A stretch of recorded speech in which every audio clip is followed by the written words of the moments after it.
Bonjour à tous, voici une petite vidéo vous expliquant la TP numéro 2. Donc la TP numéro 2, il s'agit de simuler ma machine à soudure. Okay.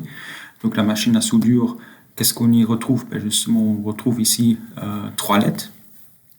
Donc, première lettre qui indique qu'on fait une soudure, la deuxième qu'on pèse et la troisième qui nous dit attention, le temps de pèsage ou le temps de soudure sont mis à 0.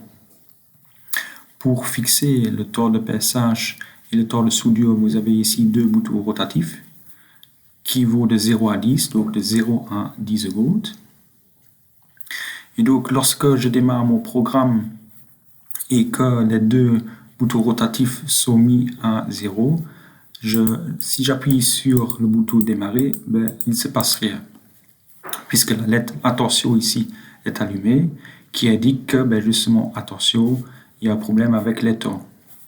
Donc dès que je passe par exemple le temps de pèsage à 3 secondes, je vois toujours la lettre attention qui est mise en rouge puisque le temps de soudure n'est pas encore bon.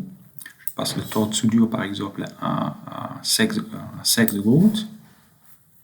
Voilà, je vois directement que la lettre attention vient de s'éteindre, donc la machine est prête à fonctionner. Donc ça c'est la première condition de démarrage. Donc il faut que temps de pèsage et temps de soudure soient différents de 0 pour pouvoir appuyer sur le bouton démarrer. Maintenant j'appuie sur le bouton démarrer et donc là un premier compteur va commencer, le temps de pèsage, 3 secondes, et après les 3 secondes, justement je commence avec la soudure pendant 5 secondes. Et après tout ça, tout s'arrête. Je recommence. Donc, pèsage 3 secondes. Ensuite, soudure pendant 5 secondes. Pendant la soudure, le pèsage reste activé. Et après tout ça, ça s'éteint.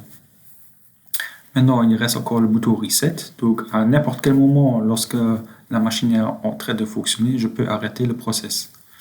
Donc, je démarre. Donc, je suis en pèsage. Je passe en soudure, j'appuie sur reset. Tout se remet à 0. Donc voici donc le fonctionnement de la TP numéro 2. Pour réaliser ça, il faudra créer deux compteurs, un compteur pour le temps de pèsage et un compteur pour le temps de soudure.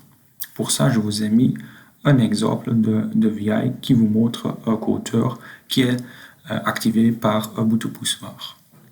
Je vous souhaite un beau travail.